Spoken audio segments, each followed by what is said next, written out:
निवडणुका 2017 साली झाल्या, 22ला मुदत संपली आणि तदनंतर गेले 4 वर्ष प्रशासकीय कारभार झाला.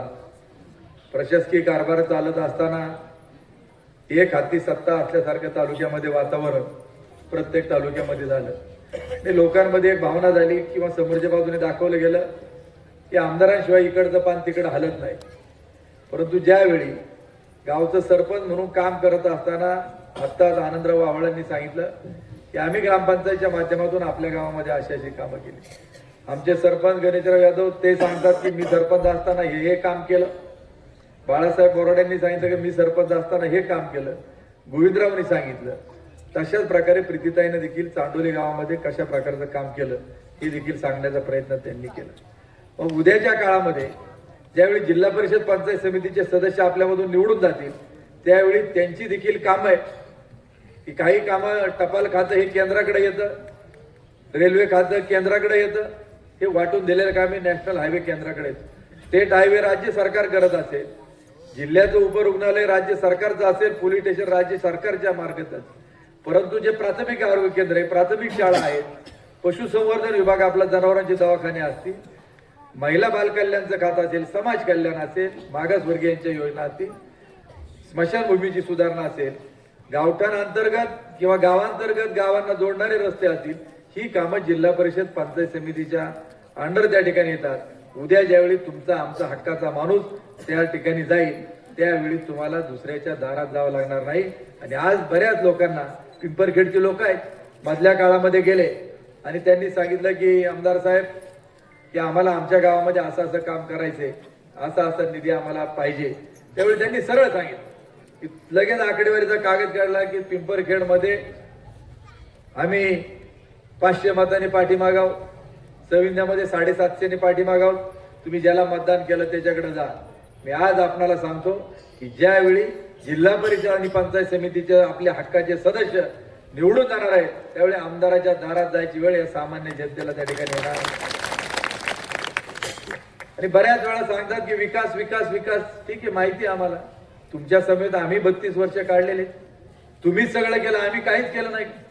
सरपंच जर उद्या म्हणायला लागला का मी सरपंच झालोय, अरे सरपंच करताना तुम्हाला गावाने सरपंच केलेलं आहे. गावातला एक प्रत्येक सदस्य आणि नागरिक हा तेवढाच महत्वाचा आहे आणि त्याच्यामुळे तुम्ही त्या पदावरती बसलेला आहेत. तसं आमदार होत असताना समुद्र काही एकटा मोठा होत नाही. कधी समुद्राला ज्यावेळी सगळ्या प्रकारच्या नद्या जाऊन मिळतात त्यावेळी तो समुद्र होत असतो. कोणताही नेता कार्यकर्त्याशिवाय मोठा होत नाही हे देखील मला त्या निमित्ताने सांगायचे. म्हणून भीमाशंकर सहकारी साखर कारखान्यामध्ये काम करत असताना ते काम देखील तुम्ही पाहिलं की अडचणीत ती संस्था बाहेर कशी काढली.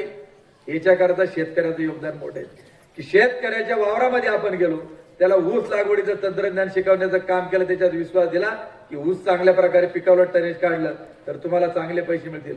आम्ही लोकांना त्यावेळी शब्द दिला होता की तुम्ही ऊसाची गाडी कुठल्याही काट्यावरती या ठिकाणी वजन करा, जर त्याच्यामध्ये वजनात तफावत आली तर आम्ही त्या पदावर बसायला लायक नाही. हा शब्द मी कायम त्या ठिकाणी दिला.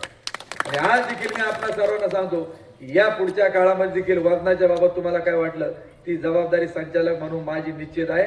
जर तुम्हाला तफावत वाटली, आणि मी आज देखील सांगतो ट्रक असेल, ट्रॅक्टर असेल, वेटिंग असतं, इथं तुम्ही कुठल्याही काट्यावरती वजन करा, फक्त फरक पडला पाहिजे 100 ते 200 किलोचा, याच्यापेक्षा जादा पडू शकत नाही. कारण गाडी तिथे गेल्यावर 7-8 तास थांबते, त्यामुळे तेवढाच फरक आला पाहिजे, त्याच्यापेक्षा अधिक येता कामा नये.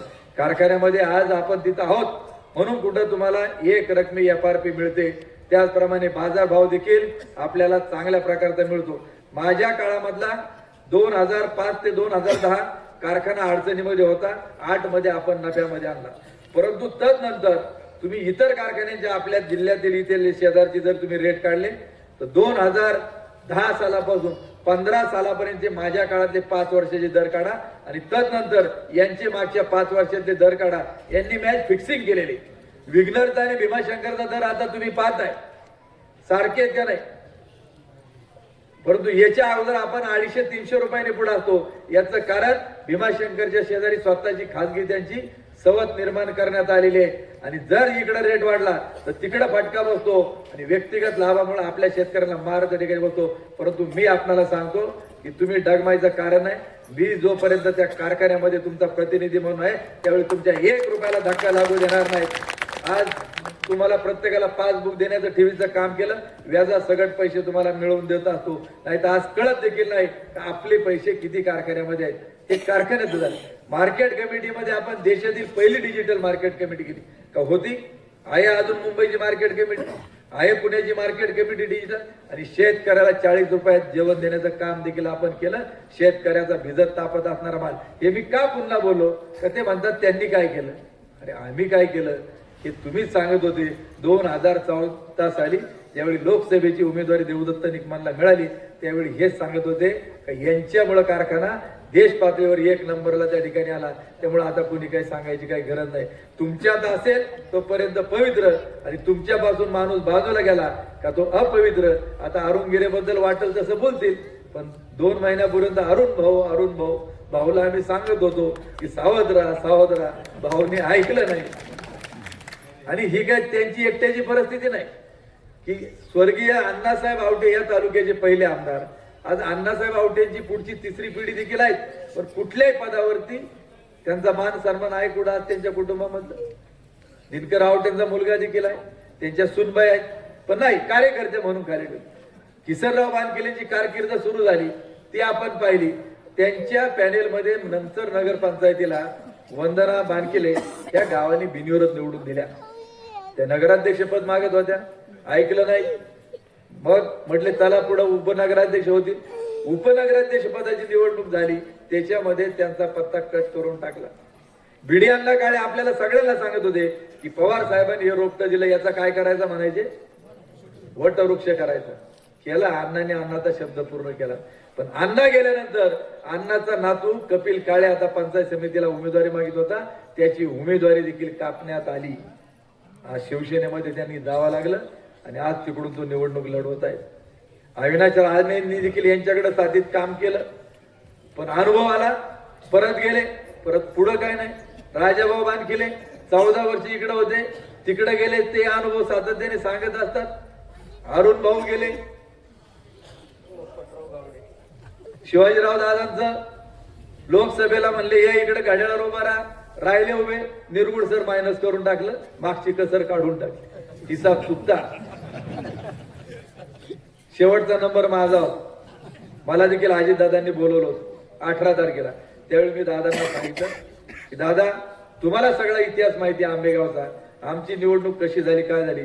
फक्त आंबेगाव तालुक्यातील जनतेने एकच सांगितलं होतं की पवार साहेबांमुळे वळसे पाटील इथपर्यंत आहेत. आणि ज्या दिवशी वळसे पाटलांनी पवार साहेबांची साथ सोडली त्यावेळी तालुक्याने ठरवलं की आता आपल्याला देवदत्त निकमांच्या पाठीमागे उभं राहायचं, त्यांच्या पाठीमागे नाही.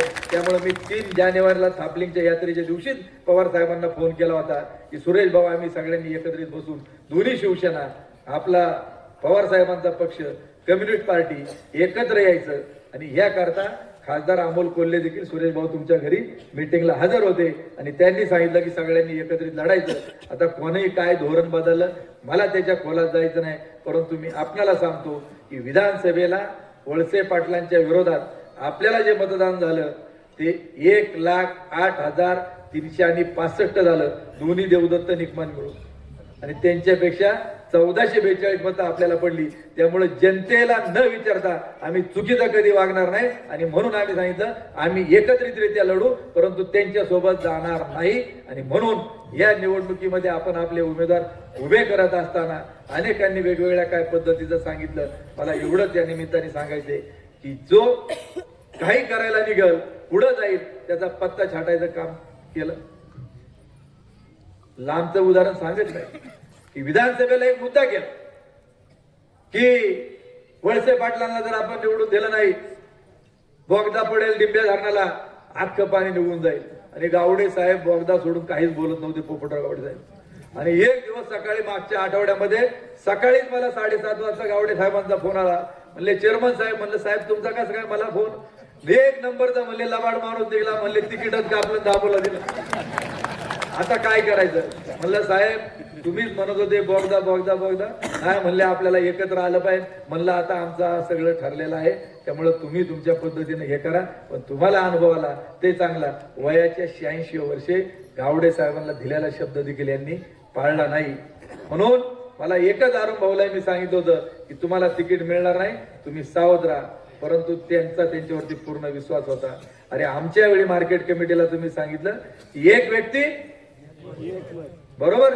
आता देवदत्त निकमसाठी जर हा नियम असेल, ते आलाय, मी कालच मोबाईलला पाहिलं, पक्षाचा अध्यक्षाचा व्हिडिओ आलेला आहे, एक व्यक्ती एक पद.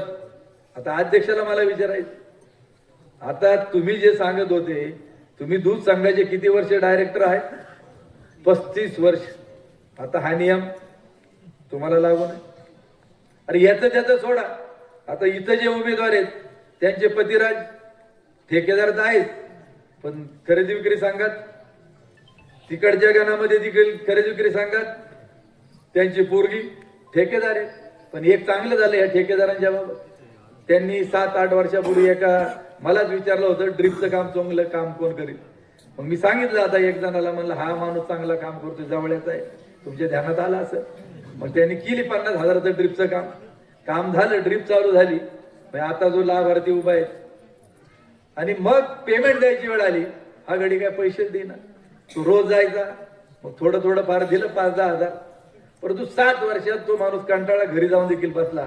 आणि त्या दिवशी मला सहज आठवण झाली का, म्हणलं निवडणुकीचा काळ हा वसुलीचा काळ असतो, बाकी चुकती होतात. मी त्याला फोन केला, अरे म्हणलं तुझं ते ड्रिपचे पैसे मिळाले का? म्हणलं साहेब नाही मिळाले. म्हणलं एक काम करा, तुझं जेवढं बाकी राहिले ना तेवढे फक्त मला कळव, आणि म्हणलं तुझी कसे पैसे मिळत नाही ते मी बघतो. म्हणलं त्यांनी एक मेसेज टाईप केला, अमुक अमुक तुम्ही या कामाकरता माझ्या दुकानातून एवढं मटेरियल नेतं, या तारखेला तुमची ड्रिप हे केली, परंतु अद्यापपर्यंत तुम्ही मला काही पैसा दिला नाही. तेव्हा या मतदारसंघातील तमाम मतदार बंधू भगिनीला माझी विनंती, अशा लबाडाच्या बायकोला अजिबात मतदान तुम्ही करू नका. आणि तुम्हाला सांगतो 40,000 रुपये दुसऱ्या दिवशी गुगल पे वरती दिले. आणि खासगी तुम्ही मला विचारलं तर मी तुम्हाला नावानिशी सगळं सांगितलं, कोणत्या अकाउंट मधून पैसे त्या ठिकाणी दिले. आज मला त्यांना एवढं सांगायचंय की ही जी लबाड टोळी आहे, की आता रस्त्याचं काम होताना आपल्याला कळतं एवढ्या लांबीचा असा खराब झाला तर झाला, पण लाईटीची कामं होत असताना जो पोल रावायचा आहे त्याच्यासाठी तो पोल सिमेंटच्या कॉन्क्रीट मध्ये रावण्याचं टेंडर मध्ये इस्टिमेट मध्ये रक्कम आहे. आपल्याला कळत नाही किती लांबीचा कंडक्टर तारा ओढलेले आहेत, परंतु अंदाजे सगळे लिहिले आहेत. आणि ही बोगस बिलं काढून यांनी आमाप असा पैसा त्याच्यामध्ये कमावलेला आहे. पण तुम्हाला माहिती, एकदा मी एखादा विषय हातात मध्ये घेतल्यानंतर त्याचा छडा लावल्याशिवाय मी त्याला सोडत नाहीत. उद्याच्या काळात त्यांना मला एवढंच सांगायचंय का तुमची सगळी जी बाकी आहेत, ह्या टोळीवाल्यांचे हे जे लाभार्थी आहेत, की विजेच्या कामामध्ये शेतकऱ्यांना एका पोल माग तुम्ही कितीला लुटलंय, हा हिशोब तुम्हाला 440चा करंट देऊन निवडणूक संपल्यानंतर त्या ठिकाणी वसूल केल्याशिवाय आम्ही राहणार नाही, हे देखील त्यांनी लक्षात घ्यावं. आज जिल्हा परिषदेचे जे उमेदवार आहेत त्यांना मागच्या वेळी आपण सगळ्यांनी निवडून दिलं, काय दर्शन झालं त्यांचं आपल्याला नाही. आणि म्हणून देवदर्शन करण्याचं आता त्यांनी सुरू केलेलं आहे. मी आपल्याला एवढंच सांगतो की ज्यांनी कधीही निवडून आल्यानंतर गेले 5-7 वर्षामध्ये आपल्यामध्ये आल्या नाहीत, थांबल्या नाहीत, त्यांच्याकडे आपण पाहण्याची अजिबात गरज नाही. आज दोन्ही महिला आपल्या सक्षम अशा उमेदवार आहेत. त्यांचे विचार देखील आपण सर्वांनी या निमित्ताने ऐकलेत की अत्यंत हुशार.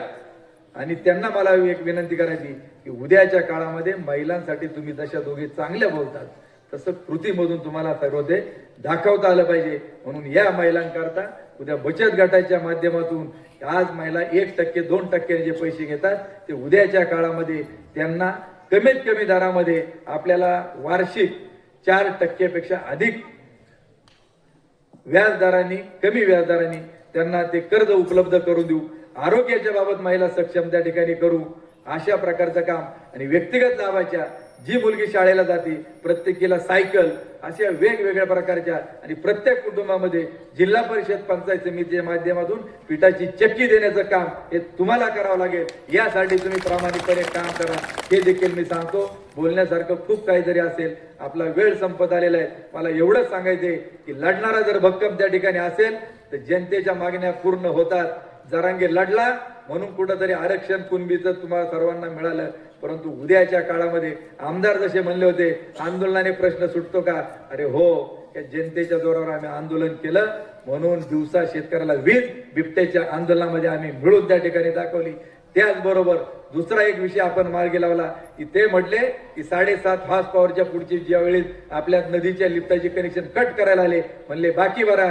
आम्ही सांगितलं भरू नका. आमदार म्हणले 10 ते 15 हजार भरा, मी तुमची कनेक्शन जोडायला सांगतो. आम्ही प्रांताकडे गेलो आणि सांगितलं 262 तालुक्यामध्ये आंबेगाव तालुका आहे की अतिवृष्टीमध्ये शेतकऱ्याला वीज बिल माफ आहेत, आम्ही 1 रुपया भरणार नाही आणि तोडलेली कनेक्शन जोडून देण्याचं काम देखील आपण करून दाखवलं. म्हणून या पुढच्या काळामध्ये देखील तुम्ही फक्त साथ द्या, आम्ही तुमच्या हाकेसाठी कधी हजर आहोत. आणि आपल्या या दोनही उमेदवारांना आपण तुतारी वाजवणारा माणूस एवढंच ध्यानात ठेवा, 1 नंबर का 2 नंबर याच्या खोलात न जागता फक्त तुतारी वाजवणारा माणूस हे चिन्ह पहा आणि आपल्या या दोन्ही भगिनींना प्रचंड मताधिक्याने विजय करा एवढंच सांगतो. रामकृष्ण हरी, रामकृष्ण हरी.